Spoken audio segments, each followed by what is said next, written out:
Salam sejahtera saudara sekalian, mari kita berdoa terlebih dahulu. Kami bersyukur ya Tuhan karena kepada kami Kau berikan kesempatan ini, kami akan mendengarkan Tuhan Kau berbicara kepada setiap kami. Sungguh Tuhan mohon belas kasihan-Mu kepada setiap kami. Sehingga ya Tuhan baik yang berbicara maupun yang mendengarkan, kami secara pribadi mendapatkan firman dari Tuhan itu sendiri. Berbicaralah ya Tuhan kepada setiap kami karena kami telah siap mendengarkan firman-Mu. Sungguh mohon anugerah-Mu bagi setiap kami. Di dalam nama Tuhan kami Yesus Kristus kami berdoa. Amin. Salam sejahtera saudara sekalian. Bersyukur boleh berada di antara saudara. Saya melayani di GKI Kuta Bali dan hadir di antara saudara dalam rangka pertukaran pengkhotbah, pertukaran gembala di dalam sinode GKI atau seringkali dikenal pertukaran mimbar.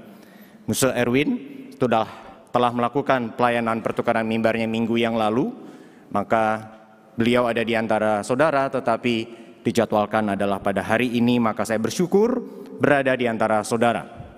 Dan sesuai tema yang telah tertulis, pada hari ini kita akan memikirkan tentang beribadah, menyembah Allah. Saudaraku sekalian, hal tentang beribadah merupakan satu hal yang membuat manusia itu unik dibandingkan ciptaan Allah yang lain. Oleh karena apa saudara, tadi telah disebutkan di dalam rangkaian ibadah kita tadi bahwa kita dicipta di dalam gambar Allah.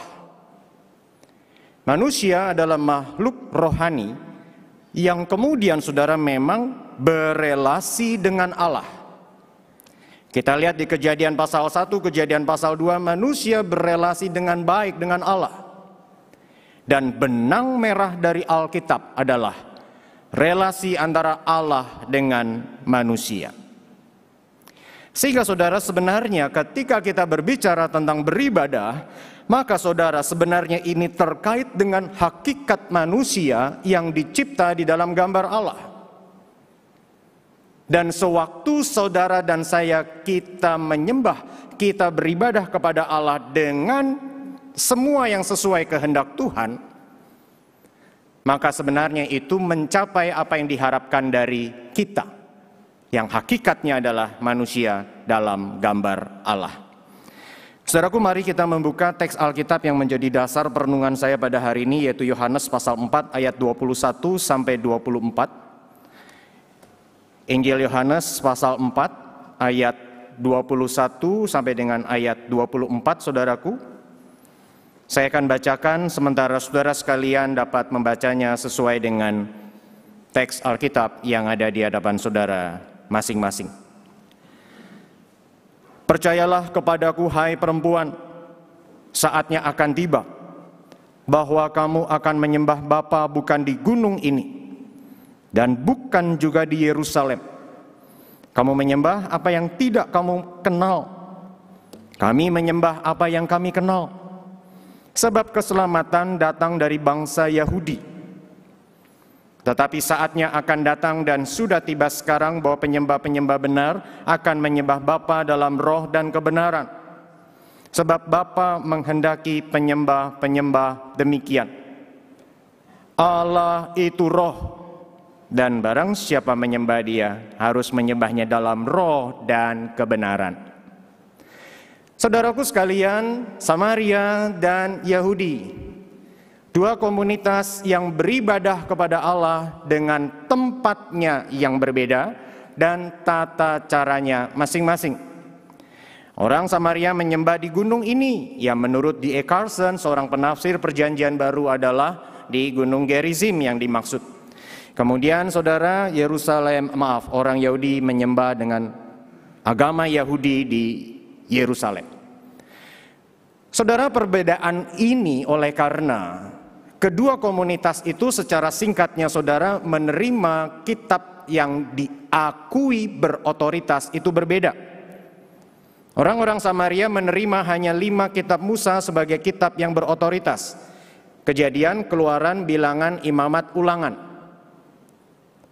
Sementara orang Yahudi menerima kanon Yahudi yang bukan cuma 5 kitab itu, kita tahu ada Yosua dan seterusnya. Ada Mazmur, Amsal, kitab para nabi yang disebut kanon Yahudi. Sehingga saudara sekalian, membaca 5 kitab Musa ini, orang-orang Samaria kemudian menentukan bahwa ibadah itu semestinya di gunung ini. Sementara orang Yahudi yang membaca bukan cuma 5 kitab, tapi kanon Yahudi tahu bahwa zaman setelah Daud yaitu Saul, bait Allah dibangun di Yerusalem. Dihancurkan dan kemudian umat Yehuda dibawa ke Babel.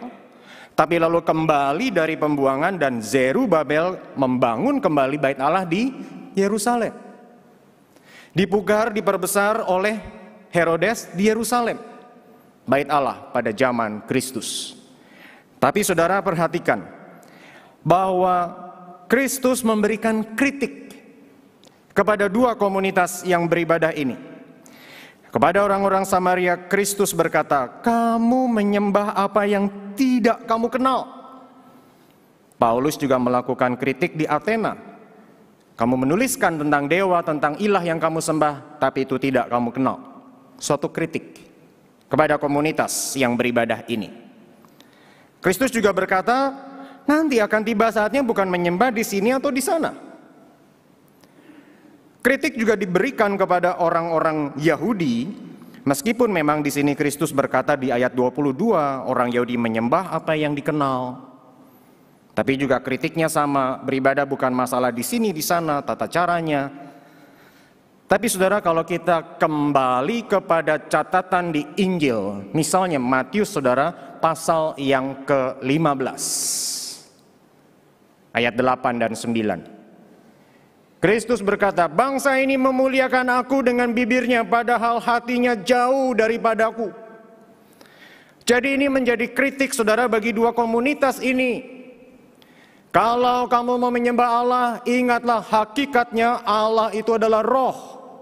Maka barang siapa mau menyembah dia, sembahlah dia di dalam roh dan kebenaran. Menyembah di dalam roh bisa diartikan menyembah dengan semangat, menyembah dengan gairah.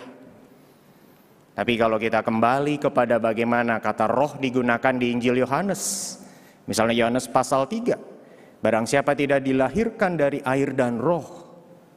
Ini menunjuk kepada apa yang ada di Yehezkiel pasal 34. Hati yang baru dan roh yang baru yang diberikan oleh Allah. Maka tidak lain di sini sebetulnya berbicara ibadah penyembahan yang sebenarnya diharapkan oleh Allah adalah mesti dilakukan oleh orang-orang yang sudah mengalami kelahiran baru. Karya dari Allah, roh yang melahirbarukan. Dan saudara, kalau kita bandingkan catatan Alkitab, misalnya Roma pasal 1 ayat 18 sampai 31, pemikiran ini menjadi sangat make sense, saudara. Karena Paulus berkata, manusia melihat wahyu umum, bisa mengetahui adanya Allah, tapi tidak mampu mengenal Allah yang sejati, menggantikannya dengan berbagai bentuk-bentuk ilah. Tanpa kelahiran baru, manusia tidak mungkin mengenal Allah. Itulah tesis dari Yohanes pasal 3. Saudaraku, ada seorang remaja, waktu itu kurang lebih 2 SMP, bersama dengan temannya saudara, mengikuti kursus bahasa Inggris. Seorang guru yang taat di dalam kekristenannya. Maka sebelum les, guru ini ngajak doa. Tapi saudara, remaja yang saya mau ceritakan ini, ketika mau doa saudara, apa yang dia lakukan? Dia malah ngeledekin temennya, kalau temennya suruh mimpin doa, dia malah cengar-cengir, saudara. Temennya di sebelahnya, dia betul-betul di samping mukanya itu, saudara, ngejek-ngejek, saudara. Guru ini tahu, disabar, sampai suatu ketika. Cukup lama, kursus ini berlangsung 3 tahun kurang lebih, jadi ketika itu remaja tersebut sudah kelas 2 SMA. Guru itu datang di suatu sore yang hujan, tidak memberikan les. Dia bilang, pengen ngobrol-ngobrol sama kamu. Dan ternyata pada hari itu diceritakan Injil. Dan kemudian saudara, entah mengapa pada hari itu untuk pertama kalinya remaja tersebut ketika ditantang, kamu mau terima Tuhan Yesus? Mau. Terima Tuhan Yesus saudara. Dan begitu terima Tuhan Yesus, sesuatu terjadi di dalam hatinya. Dia kemudian mulai lebih serius lagi dalam menanggapi pesan yang diberikan gurunya. Berdoa, baca Alkitab. Dia masuk ke kamar berdoa. Dan kemudian saudara, ketika malam itu mamanya pulang dari kantor, buka pintu kamarnya, ngelongok. Anak bunyi pintu kebuka, remaja ini noleh, ngelihat mamanya masuk. Mamanya kelihatan bengong. Kok anak gue berdoa ya? Nah, tutup pintu. Nggak lama pintu kebuka lagi, klek. Sekarang papa sama mamanya ngelongok. Kok anak kami berdoa ya?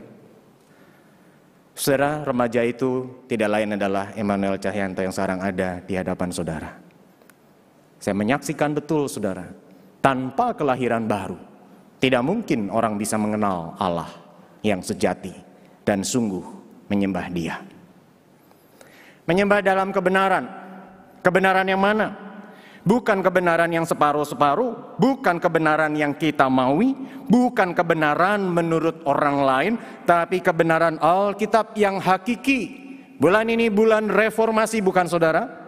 Dan di dalam tradisi sejarah dikatakan Martin Luther berkata, "Here I stand." Di sini aku berdiri di atas kebenaran firman Tuhan. Kebenaran yang hakiki. Inilah kritik saudara dari Kristus kepada dua komunitas yang beribadah itu. Tapi sekarang, seandainya kritik Kristus ini, kebenaran Allah itu loh, menyembahnya dalam roh dan kebenaran, itu kita jadikan cermin untuk kita berefleksi di sana. Apa yang saya dan saudara temukan tentang diri kita dan tentang komunitas kita. Maka saudara sekalian, supaya cermin itu semakin clear menampilkan sosok saya dan saudara, saya ingin menambahkan saudara satu teori yang selalu menjadi pola pikir saya sampai saat ini. Satu teori yang memang tidak sempurna, tetapi menurut saya masih cukup baik untuk saya gunakan sampai hari ini. Yaitu tahap-tahap perkembangan iman dari seorang profesor yang bernama James Fowler dari Emory University, saudara. Teori ini saya bisa katakan modified stages of faith karena saya terapkan di dalam konteks iman Kristen. Bahwa ternyata saudara sekalian, ekspresi ibadah kita, perilaku keagamaan kita ditentukan oleh tahap kematangan rohani kita. Tahap yang paling dasar saudara adalah tahap di mana orang itu mungkin ada di gereja. Tapi mungkin dia ada di gereja karena diundang temannya, diminta pasangannya, diminta orang tuanya. Tapi orang ini belum tahu keunikan iman Kristen. Tidak tahu bedanya Kristus dengan yang lain. Maka walaupun ada di gereja, dia hanya duduk tapi tidak ada sentuhan di dalam hati. Hari ini di gereja, minggu depan nggak ke gereja pun nggak masalah. Hari ini baca Alkitab, tidak baca lagi pun tidak masalah. Karena dia belum tahu keunikan iman Kristen itu apa. Dalam fase ini apakah saya dan saudara sudah menyembah Allah dalam roh dan kebenaran? Tentu belum. Tapi kemudian saudara, orang ini kemudian mungkin karena teman-temannya terus mengajak dia mulai fit in kepada lingkungannya, dia mulai merasa cocok dengan lingkungannya. Maka dia akan naik ke fase yang lebih tinggi, yaitu didorong oleh perasaan, maka dia beribadah. Karena apa? Teman-temannya di sini, suasananya menyenangkan, tempatnya juga nyaman, maka datang. Atau mungkin dalam konteks yang lain, kenapa ke gereja? Ya karena aku dibesarkan di dalam keluarga Kristen. Orang lain beribadah di tempatnya, aku beribadah ke Kristen. Kalau di Alkitab contohnya orang Yahudi yang berbondong-bondong mengikut Kristus. Guru yang pengajarannya mengagumkan dengan kuasa. Wah, mereka berbondong-bondong mengikuti Kristus. Kristus tidak ditemukan karena sudah menyeberang. Mereka pakai perahu menyeberang. Perasaan mendorong mereka mengikuti Kristus. Tapi ketika di Yohanes pasal 6 itu Kristus berkata, "Akulah roti hidup." Wah, mereka mulai pikir, pengajaran apa ini? Masa makan dagingnya? Perasaannya mulai nggak cocok. Akhirnya mereka meninggalkan Kristus. Kalau itu diterapkan kepada kita, saya ingat saudara, di masa-masa ketika saya anak-anak, daripada saya ke gereja, perasaan saya membawa saya lebih suka nonton Unyil. Masih ingat Unyil? Setelah Unyil kemudian muncul Doraemon. Mendingan nonton Doraemon. Saudara, kira-kira apa lagi konteksnya? Daripada ke gereja, mendingan Sunmori, Sunday Morning Ride. Atau kalau tempat pelayanan saya, karena banyak tempat bersepeda yang menantang, bisa ke Kintamani, bisa ke Uluwatu, bisa ke Ubud. Saudara, mau yang elevasinya tinggi, mau yang pemandangannya bagus, mau yang menyisir sawah. Daripada ke gereja, mendingan gue sepedaan di minggu pagi. Karena teman-teman semua pada datang sepedaan. Feeling yang menjadi pendorong beribadah. Kalau saya dan saudara beribadah karena perasaan semata, kita belum menyembah Allah di dalam roh dan kebenaran.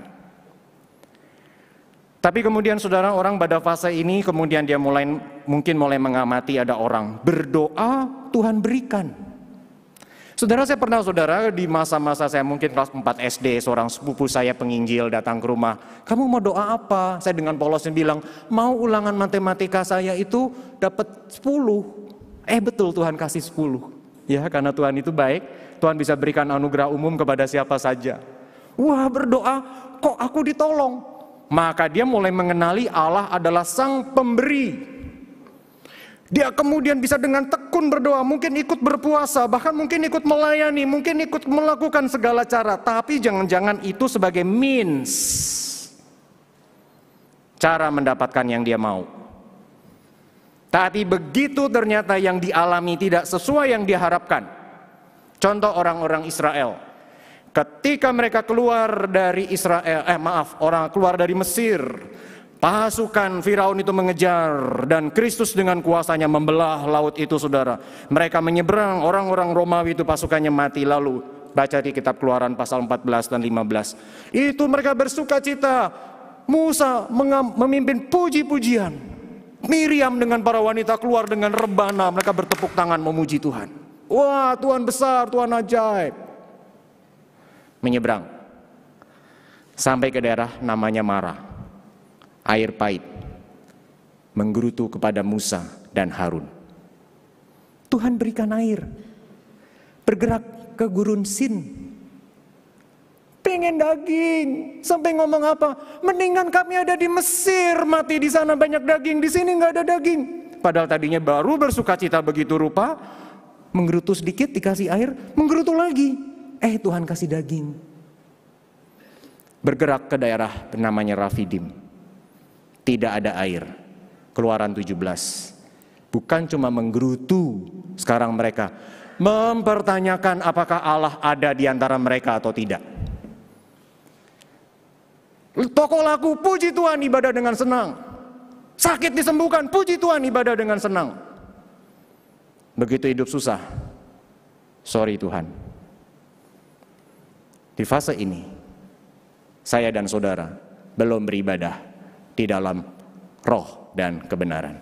Fase yang ini, mythical literal faith. Hanya meminta, dan meminta.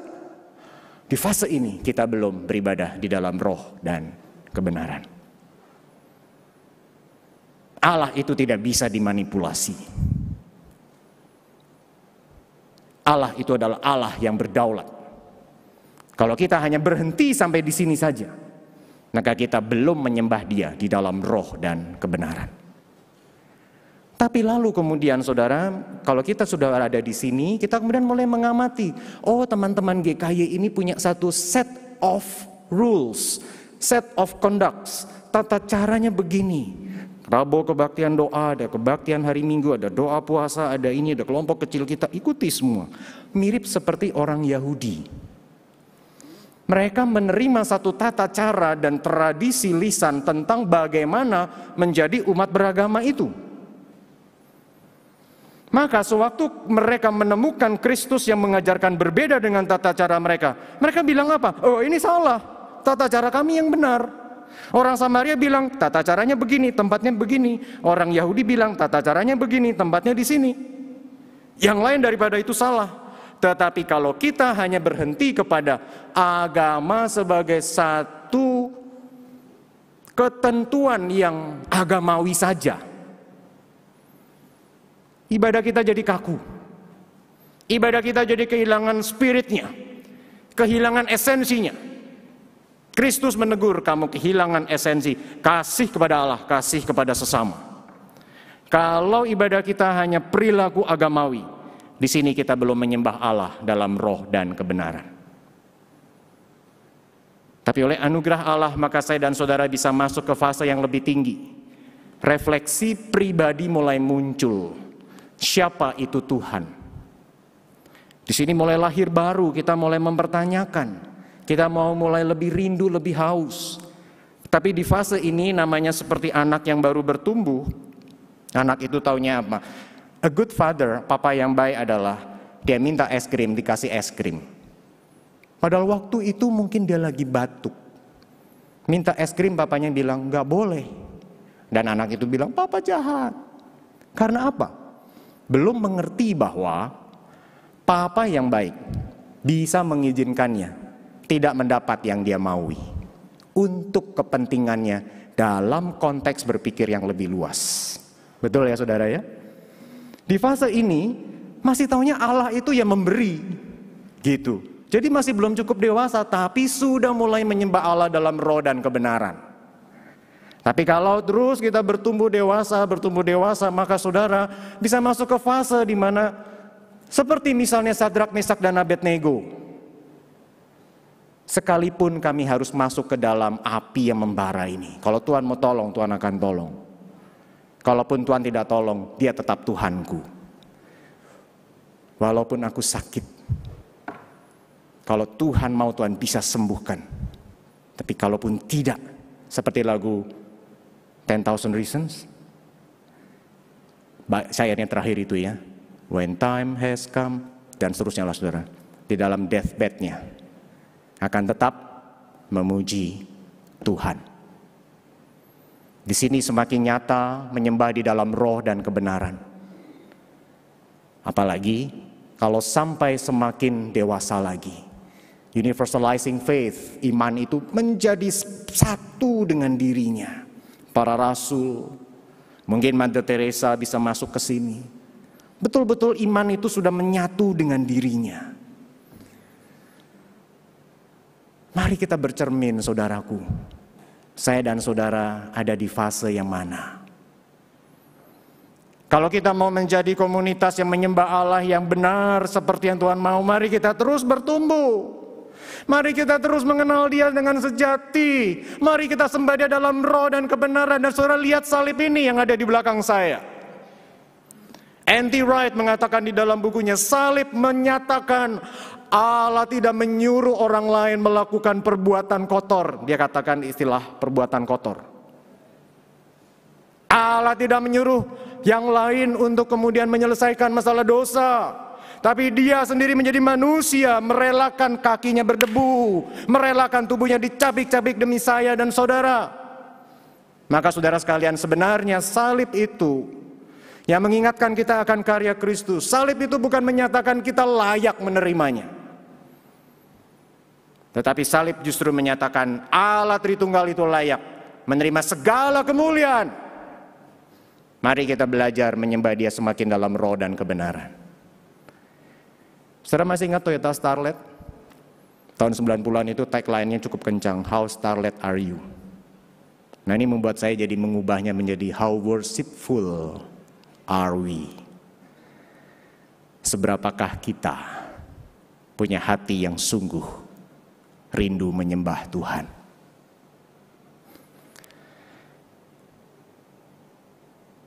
Daud di dalam Mazmur 63